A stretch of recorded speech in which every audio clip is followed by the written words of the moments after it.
Welcome to Zee TV.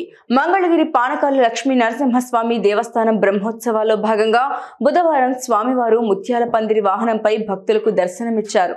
శాశ్వత ఉత్సవ కైంకర్య పరులుగా విజయవాడకు చెందిన పారిశ్రామికవేత్త ఉపేంద్ర వర్మ వ్యవహరించారు. ఈ ఏడాది బ్రహ్మోత్సవాల్లో ముత్యాల పందిరి వాహనం, గ్రామోత్సవంలో భాగంగా మాడవీధులలో కోలాటం, చండీ మేళంతో పాటు ఏర్పాటు చేసిన వివిధ సాంస్కృతిక కళారూపాలు చూపరులను ఆకట్టుకున్నాయి. దేవస్థాన కార్యనిర్వహణాధికారి అన్నపురెడ్డి రామకోటిరెడ్డి ఉత్సవ ఏర్పాట్లను పర్యవేక్షించారు.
శ్రీ నమో లక్ష్మీ నరసింహాయ నమః.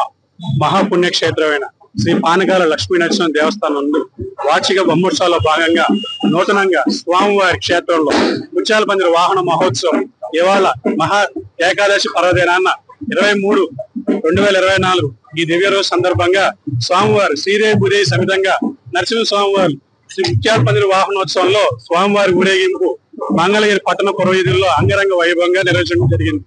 స్వామివారు ఈ అద్భుత అవకాశం మాకు కల్పించడం, మా కుటుంబానికి కైంకర్యం లభించడం పూర్వజన్మ సుకృతంగా భావిస్తూ స్వామివారికి ప్రతి ఏటా బ్రహ్మోత్సవాల్లో అలాగే గురు పౌర్ణమి రోజున అంగరంగ వైభవంగా నిర్వహించాలని మా కుటుంబ సమేతంగా అనుకుని ప్రతి ఏడు ఈ కార్యక్రమాలతో పాటుగా సేవా కార్యక్రమాలుగా నిమగ్నమయ్యి స్వామివారి క్షేత్రంలో ప్రతి సంవత్సరం ముత్యాల పందిరి వాహనోత్సవం అంగరంగ వైభవంగా నిర్వహిస్తాం. అలాగే మన గురు పౌర్ణమికి ముత్యాల పందిరి వాహనోత్సవం ఈ భూమండలం మీద ఒక స్పిరిచువల్ పాస్ కోసం చేసిన ప్రోగ్రామ్ 5 రికార్డులు ఎక్కడ ఇదే ఫస్ట్ టైం అండి. రేపు జూన్ లో కూడా లిమ్కా బుక్ ఆఫ్ రికార్డ్స్ లో నమోదు కాబడుతుంది.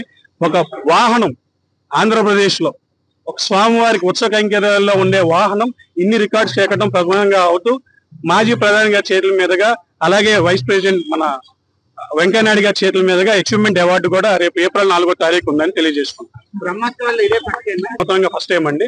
మంగళాశాసనంలో ఎప్పటి నుంచో ముత్యాల పందిరి వాహనం అంటే నరసింహ స్వామివారి ఉగ్ర రూపం ముత్యంత చల్లదనం ఉండాలని స్వామివారికి ఎప్పటి నుంచో మంగళాశాసనంలో ఉన్నా ఎందుకు ఆ వాహనం చేయకూడలేదు. ఇక్కడే కాదు నవ నరసింహస్వామి క్షేత్రాల్లో కూడా ఎక్కడ కూడా ముత్యాల పందిరి వాహనం లేదు. ఒక తిరుమల తిరుపతి దేవస్థానంలోనే ఉంది, అక్కడే చూడగలుగుతాం.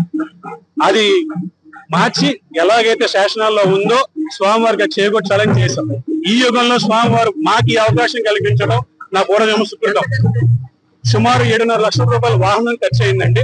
అలాగే ఫిక్స్డ్ డిపాజిట్ కింద వాహనం ప్రతి సంవత్సరం ఉత్సవం నిర్వహించే ఖర్చు కోసం 5 లక్షల రూపాయలు డిపాజిట్ చేయడం జరిగింది.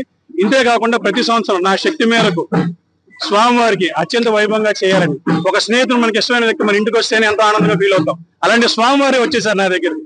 అందుకని నా పురస్కందాలపై ఆయన ఉన్నారని నేను నమ్ముతూ బాగా చేయాలని నిర్ణయించుకున్నానండి. మీ అందరి సహాయ సహకారాలు ఉండాలని కోరుకుంటాను.